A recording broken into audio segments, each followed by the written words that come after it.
I've never been happier to be wrong about something in my whole life. So last Monday was the last time all the pups were caught on the camera trap we had set up at the den. Then there followed 2 days of driving rain, freezing conditions, so there wasn't a lot of movement out on the reserve. The next time we checked the den properly was on Thursday, so 3 days later, and only 3 pups emerged.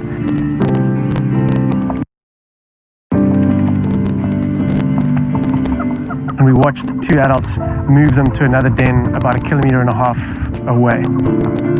So now, once they'd moved the den, we went and retrieved the camera trap footage and saw that only 3 pups had returned to the den on the Monday afternoon. So we assumed the worst.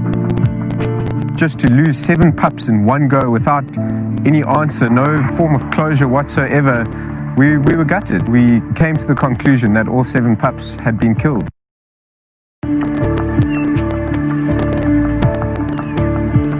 Dave Varty was because he said there's no proper evidence suggesting that anything killed them. I mean, it got to 10 days and there was no sign of these missing 7 pups.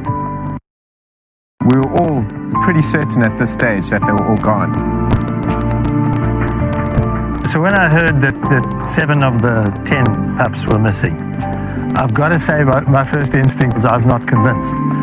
And the reason being that there was no evidence. And that bothered me. I mean, you know, they couldn't have parachuted away. There had to be sign. Sadly, in that period, out of the 3 pups that we thought were all that was left, 1 was killed by a lioness from the Nsevu pride, so we thought they were down to 2. And then, a week and a half after we thought the 7 had disappeared, we got a message from the Mala Mala Rangers that the pack had been found with 9 pups still alive on the boundary and that they'd crossed back into Londolozi. I was gobsmacked. I honestly thought someone was joking. 7 pups gone for 10 days and back seemingly from the dead. And what we think had happened is that the adults were operating out of 2 dens. This has been documented before in wild dog packs, but invariably in bigger packs. It just didn't seem like a feasible use of energy to be running back and forth between different dens, 3 pups here and 7 pups there.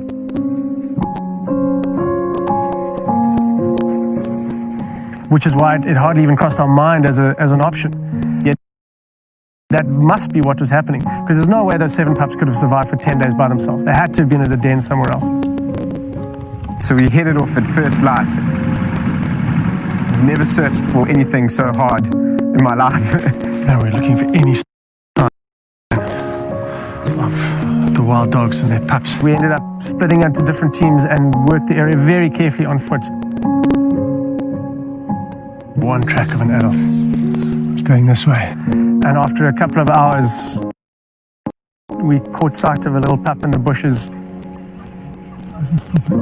And we found them all 9 safely at a new den with the 2 adults. Look, we know it's nature and anything can happen from now, but this is the most unexpected and delightful surprise for us. Nature is never without her mystery. Just another incredible mystery, which then became a miracle and reinforces in the 40 years that I've been here. She's always got a trick up her sleeve. And a big thanks to the Mala Mala Rangers who let us know as soon as they knew, gave them a couple of beers to say thank you.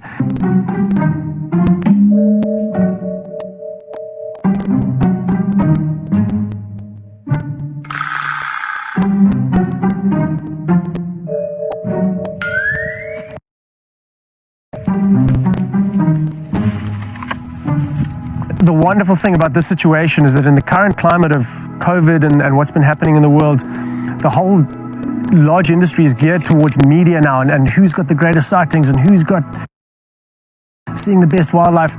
And, you know, the communication between the rangers and the different sites, it really just highlighted how all the guys on the ground here are actually all about the animals themselves, the conservation and the documentation and the well-being of these little pups. So let's focus on them. They're the priority. That's what's close to everyone's hearts out here. And it's pretty special to realize that at the end of the day.